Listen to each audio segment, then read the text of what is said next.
Maybe you're thinking, Pastor Kim, I'm not even sure where to start when it comes to discipling my kids. Well, here's how it works. If you were to look at your calendar, if you were to look at your bank account, if you were to read a transcript of every word that you said in a day, what would it show are the most important things in your life? Like, would family discipleship be on your calendar? Would talking about the Lord be in the transcripts of what you said that day? Would the way that you spend reflect the generosity that Jesus compels us to live by? Well, family discipleship, it is just all about being intentional. It's about using the rhythms of your family's life to build in intentional time to talk about, think about, and practice the gospel. So these are things like reading the Bible together, praying together, maybe doing a devotional together, maybe memorizing scripture verses or going to church together, and then afterwards talking about, what they learned. Like doing some things intentionally and doing them consistently. So now I know that our families have 1,000 activities going on every week, and that is great.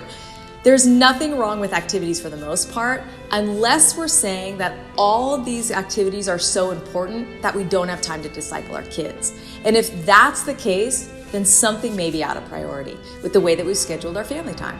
So something might need to get cut.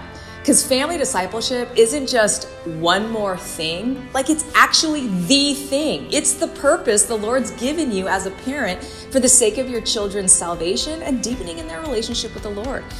So family discipleship, it doesn't have to necessarily be one more thing that you're adding on top of the list of things to do. Leverage other gathering points that you're already doing with your family, but make them intentional. So you're already driving them to school in the morning. So maybe that commute time is where you're going to read a short devotional together or take time to pray together.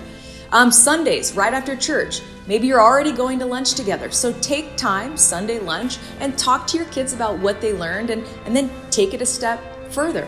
Wednesday nights, when your students come home from youth group, that is a great moment where you just say, hey, tell me about tonight. And you start digging for some spiritual truths and have some great discipleship moments right there. Dinner time around the table, bedtime routines. These are some things that you're already doing as a family that you could say, you know what? Let's make this our family discipleship time. And let's do this weekly and let's commit to doing it. Deuteronomy 6, it emphasizes the diligence with which we should be discipling our kids and how easily, if we can just implement it into the natural rhythms of our life, we can do it if we're intentional with it. And let me just say this, family discipleship time, it doesn't have to be a drag. It shouldn't be a downer. It shouldn't be boring. It might actually be the most fun thing that your family does together.